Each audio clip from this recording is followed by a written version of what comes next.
How many times have you gone on a really good streak with your fitness goals? You're tracking your nutrition, you're not missing any workouts, and then boom, life happens. And the next thing you know, you're back in the Chick-fil-A line telling yourself that you'll start over again on Monday. I've coached men and women through this exact cycle. And here's the truth that most people don't want to hear. You don't have a weight loss problem. You have a starting over problem. And in this video, I'm going to explain why that is and what you can do to get over this problem so you get the body that you deserve. Now, before we fix this, I want to talk about this lie that has been going on in the fitness industry for a long time, and you've probably heard it yourself. And it's that you just need to find your deeper reason why, and that'll motivate you forever. But that's a lie. It sounds good, but it's a lie. I had a phone consultation with a guy that wanted to lose 60 pounds. He worked long hours, managed a team, and had a great career, but his confidence was low. His blood sugar was high, his blood pressure was high, and his dad passed away due to complications with his weight as well. So this guy knew exactly why he needed to change. He had plenty of deep reasons, but he still couldn't stay consistent with the guidance that I gave him to get towards his goals. And that's when it hit me that motivation wasn't his problem. He wasn't lazy because I saw that he had a great career. He was very disciplined with his work. So I knew it wasn't a discipline issue. He had a timing issue. He kept waiting for life to calm down so he could focus 100% on his fitness goals. But let's be real, when does life ever calm down? So if you're waiting for the perfect time to start on your fitness goals, you're gonna be waiting forever, because motivation might get you started, but it won't carry you through when work gets busy and life gets hectic. And every time you quit when things get complicated, you reinforce that habit of quitting over and over again. You start to train yourself that stress and difficulty means it's time to give up. And that's why it feels like you can't stay consistent. So the first step is to stop waiting for the perfect time. Start with some kind of action this week, like today. Even if it's not perfect, that habit should be something very simple and something that you can repeat on a daily basis. Even as small as drinking 32 ounces of water before noon, or walking at least 10 minutes extra in a day, because your brain is going to start to learn through repetition, and this repetition is what's going to create these habits. So what's the skill that actually changes everything? It's learning how to show up when it's not convenient. That's the difference between people that stay in shape and those that get in shape for a little while and end up going all the way back to where they started. Because the ones that stay in shape don't wait for perfect conditions. They build that consistency in the midst of a busy work schedule and kids' activities and social life. They make fitness a part of their life. Now, consistency doesn't mean perfect, believe me. There are plenty of times where I wake up in the morning to go to the gym and I don't feel like going, and it might not be the best workout, but I go anyway because I know just keeping that habit going is what's going to keep me on track, even if I didn't have the best workout. Because if you can show up for yourself on a consistent basis, that's going to do more for you than any flat stomach or any nicer arms will ever do. Because every time you do this, you start to build self-trust, and that's what's going to change everything for you. You have low confidence with your fitness goals because you don't trust yourself, because you've given up on yourself too many times. But once you stop breaking these promises to yourself, everything is going to start to fall in place. The weight loss, the muscle gain, how you feel in your clothes, the self-confidence, everything is going to fall in place. So how do you fix this deeper issue that you've been dealing with? Well, you have to stop trying. When most people start on their fitness goals, they say things like, I'm going to try to lose weight, or I'm going to try to be more consistent, because trying means that you're giving yourself an option to quit when things don't go how you want them to. People who really want to hit their goals will say, I will lose this weight. I will become more consistent. And that change in how you talk to yourself is going to help you to stop negotiating with yourself to quit when things get difficult. And the easiest way to stop yourself from saying you will try something versus you will do something is to take these smaller actions. Genuinely tell yourself that you will accomplish these goals in small chunks. If you need to lose 30 pounds, do not tell yourself, I will lose 30 pounds, because that's going to be overwhelming. It's going to seem like this massive goal, and you're not going to sure if you're going to be able to hit it. But you can tell yourself, I will aim to lose a pound a week until I hit my target. Breaking it down into something smaller makes it more manageable, and it makes it more believable to you. Now, here's the thing that happens to all of us, but nobody really likes to talk about it, and it's the wall. Everybody hits a wall, and I make sure that every new client I take on understands this so they don't get frustrated or get confused. When you first start your plan,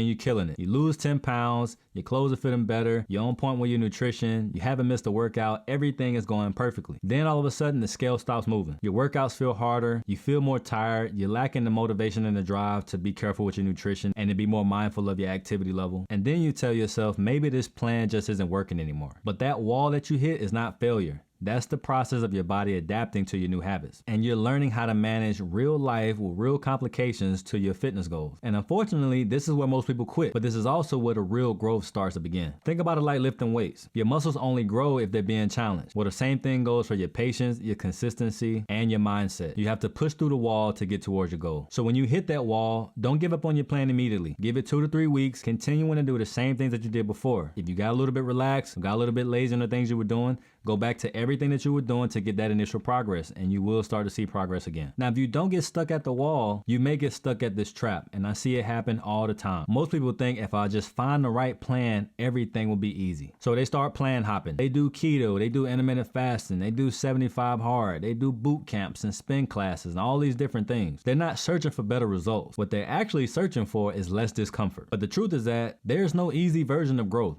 Growth is painful. Building muscle is painful. Learning new habits that you didn't have before is somewhat painful. But every time you stretch past this, you're getting through your comfort zone. And that's where the results are hiding. So you have to stop chasing easy, because you're either going to choose the discomfort that you're going through now to get to where you want to be, or you're going to live with the discomfort of being stuck with a body that you hate for the rest of your life. Either way, at some point, it's going to be uncomfortable. You just have to decide which version you want to live with. And that's why I tell my clients, decide how hard you want this to be. Because yeah, learning to track calories at first is hard. Lifting weights only to be sore for 2 or 3 days after is hard. But being out of shape forever is also hard. Feeling sluggish and stiff as you age is very hard. And the damage that all of that does to your confidence is way harder than anything about learning calories or learning how to lift weights. So these are the things to do when you want to take all of this to the next level and completely change how you approach your fitness goals. Decide before you get emotional. You can't wait until you're tired or you're stressed or you're frustrated to come up with a plan, because that's the worst time to come up with any kind of plan, because you're not thinking straight. But decide now what you'll do when you get those thoughts and you get those feelings of wanting to quit, because they will come. So when you feel like quitting, maybe you'll go for a 10-minute walk to clear your head, or maybe you'll do a few push-ups to get some of that negative energy out of your body. Or it might be as simple as just texting your coach, letting them know how frustrated you are and that you need some guidance. Whatever it is, come up with something that you're gonna do when you get these feelings of wanting to quit, so you don't give up on yourself. The next is to pick your cornerstone habit. This is one non-negotiable thing that you're gonna do every day. It should be something that's small, that you can measure, and that you can do no matter what's going on. For me, that's getting 30 grams of protein in my first meal, no matter what. For some of my clients, it's a 10-minute walk after dinner, or starting their day with water to make sure that they get hydrated. That cornerstone habit becomes the anchor for your day, and you'll start to notice that you'll build good habits on top of it. It's simple, but it'll create momentum for you. And step 3 is to celebrate everything. Most people only focus on what they didn't do and they beat themselves up. Instead, start noticing the other things that you do complete. Did you go to the gym and do your workout even though you didn't want to? That's a win. Did you figure out a way to get a balanced meal instead of going to get takeout when you had a hectic day? You have to celebrate that, because every time you recognize those wins, your brain is going to start to crave it, and you start to create a positive loop for yourself. So here's the challenge. Pick one thing, one simple habit that you're going to do for the next 30 days. You don't have to do it perfectly. Just don't quit. Show up when you're tired, when you're unmotivated, when you're frustrated,